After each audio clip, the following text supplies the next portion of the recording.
Tổng Bí thư Tô Lâm và Tổng thống Pháp Macron thăm Văn Miếu.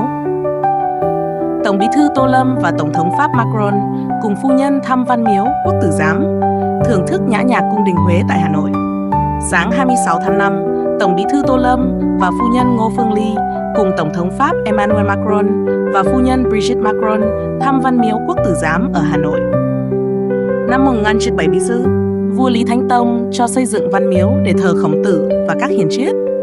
Năm 1976, vua Lý Nhân Tông cho lập Quốc Tử Giám, trường đại học đầu tiên của Việt Nam, được lập bên cạnh Văn Miếu.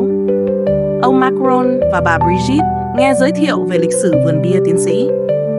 Năm 1484, vua Lê Thánh Tông cho dựng bia đề danh tiến sĩ, vinh danh những người đỗ đại khoa tại Văn Miếu. 82 tấm bia tiến sĩ này đã được UNESCO công nhận là di sản tư liệu thế giới. Các lãnh đạo chụp ảnh lưu niệm trước Khuê Văn Các. Từ năm 1997, Khuê Văn Các là biểu tượng chính thức của Hà Nội. Nghệ sĩ nhã nhạc cung đình Huế chào đón các lãnh đạo và biểu diễn tại sân chính Văn Miếu. Dưới triều Nguyễn, mùng 8 Rong 2, mùng 9 vào Mẫu 5, nhã nhạc thường trình diễn trong các đại lễ và nghi thức cúng tế. Ngày nay, nhã nhạc Huế vẫn là trải nghiệm văn hóa được du khách chọn thưởng thức khi đến Việt Nam. Tổng thống Macron và phu nhân đọc giới thiệu về nhã nhạc Huế và bày tỏ ấn tượng với văn hóa truyền thống Việt Nam. Hoa sen dùng để trang trí, tạo không gian trang nhã, thể hiện bản sắc văn hóa Việt Nam. Lãnh đạo Việt Nam Pháp chụp ảnh cùng các nghệ sĩ.